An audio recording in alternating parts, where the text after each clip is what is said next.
సృష్టిలోనే సౌందర్యమైన అది వివాహ బంధము.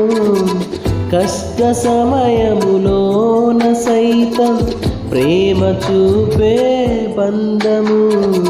సృష్టిలోని సౌందర్యమైన అది వివాహ బంధము. కష్ట సమయములోన సైతం ప్రేమ చూపే బంధము.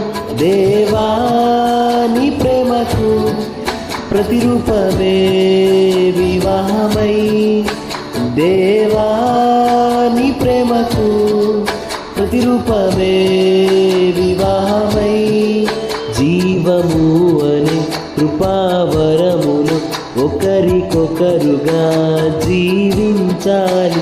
జీవము అనే కృపావరములు ఒకరికొకరుగా జీవించాలి.